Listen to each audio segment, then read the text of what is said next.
Hello students, welcome to my YouTube channel. যদি হে মোৰ চেনেলত প্ৰথমবাৰ কাৰণে আহিছা ভিজিট কৰিছা প্লিজ মোৰ চেনেলটো সাবস্ক্ৰাইব কৰি দিয়া কাৰণ মই মোৰ YouTube চেনেলত সেৱা স্পোকেন ইংলিছৰ যি এক্সামৰ যি কোৱেশ্চন আনসাৰ আছে 2025 চনৰ ডিসেম্বৰ মাহৰ 8 তাৰিখৰ যি ক্লাছ 10ৰ সেৱা স্পোকেন ইংলিছ এক্সাম এই এক্সাম অনুষ্ঠিত হ'ব অৰ্থাৎ অহাকালিৰ পৰা আৰু এই এক্সামৰ কোৱেশ্চন আনসাৰটো কেনেকা ধৰণৰ হ'ব 20টা কোৱেশ্চন আনসাৰ দুনিয়াকে মোৰ YouTube চেনেলত আপলোড দিয়া হ'ব আৰু ইয়াতে এক্সামটো কেনেকে দিব লাগিব হা গতিকে মই দেখাই আছো ইয়াৰে এইটো কোৱেশ্চন ঠিক আছে ইয়াতে চাব পাৰিছা যে টোটাল 20টা কোৱেশ্চন আছে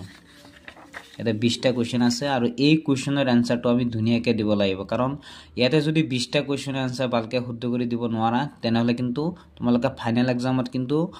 সেৱাৰ যেটো তোমাৰ ইংৰাজী মেইন বুক আছে মেইন বুকৰ ভিতৰত যদি প্ৰ্যাকটিক্যাল নম্বৰ 10 থাকে তাৰ পৰা কিন্তু তোমালোকে কম নম্বৰ পাবা যদি ইয়াতে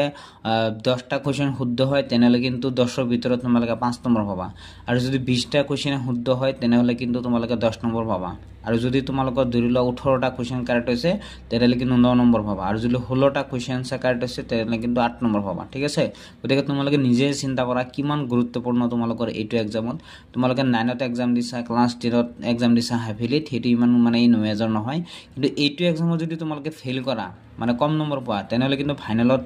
তোমালোকৰ মাৰ্কশিটত কিন্তু নম্বৰ কম আহিব আৰু অৰ্থাৎ তোমালোকে এনেকুৱা কন্ডিশন হ'ব যে তোমালোকে ফেইল কৰাৰ কিন্তু চান্স থাকিব গতিকে এবিলাক নহয় তোমালোকে ধুনিয়াকে 20টা কোৱেশ্চনৰ আনসাৰ যাতে ধুনিয়াকে দিব পাৰা হেতু কাৰণে মই যিমান পাৰো তোমালোকক হেল্প কৰিম তোমালোকৰ এক্সামটো কেনেকে দিব লাগিব এপছ কেনেকে লগইন কৰিব লাগিব কেনেকে এক্সাম দিব লাগিব গুটিখিনি প্ৰসেস মোৰ YouTube চেনেলত মই দেখাই দিম গতিকে তোমালোকে যদি মোৰ চেনেলৰ